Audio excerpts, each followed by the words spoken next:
Welcome to easy maths. இன்னைக்கு 9th maths chapter 5ல exercise 5.2ல ஃபர்ஸ்ட் சம் பார்க்கலாம். என்ன கொடுத்துருக்காங்க? Find the distance between the following pairs of points கொடுத்துருக்காங்க. ஸோ இதில் தேர்ட் சப்டிவிஷன் பார்க்கலாம். A comma B and C comma B கொடுத்துருக்காங்க. ஸோ டிஸ்டன்ஸ் ஃபார்முலா என்னது? x2 minus root of x2 minus x1 the whole square plus y2 minus y1 whole square. So இது x1 y1 points போட்டுக்கலாமா? a comma b x1 comma y1 c comma b x2 comma y2 போட்டுக்கலாம். Root of x2 ஓட value என்னது? c-ஆ? So c minus x1 ஓட value a. So c minus a whole square plus y2 ஓட value b. b minus y1 ஓட value b. b minus b whole square. So c minus a whole square b minus b 0-ஆ? So 0 square. c minus a மட்டும் தானே வரும். c minus a whole square மட்டும் தான் வரும். Okay, so ஸ்கொயரும் root cancel ஆயிருமா? c minus a. So distance value வந்து c minus a.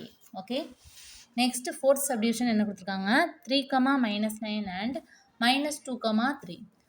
So distance formula first எழுதிக்கலாம். Root of x2 minus x1 the whole square plus y2 minus y1 whole square. So இது x1 y1 போட்டுக்கலாம். Next x2 y2 போட்டுக்கலாம். x2 ஓட value minus 2, x1 ஓட value minus 3 whole square plus y2 3 minus y1 ஓட value minus 9, minus of minus 9 போட்டுக்கலாம். Okay, so minus 2 minus 3 minus 5-ஆ?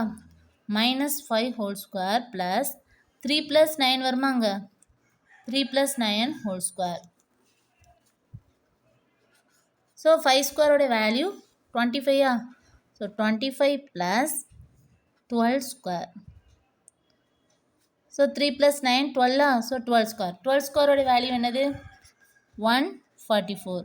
So 25 plus 144 போட்டுக்கலாம். So 25யும் 144யும் add பண்ணும்போது 169 கிடைக்கும். So 169 13 square-ஆ?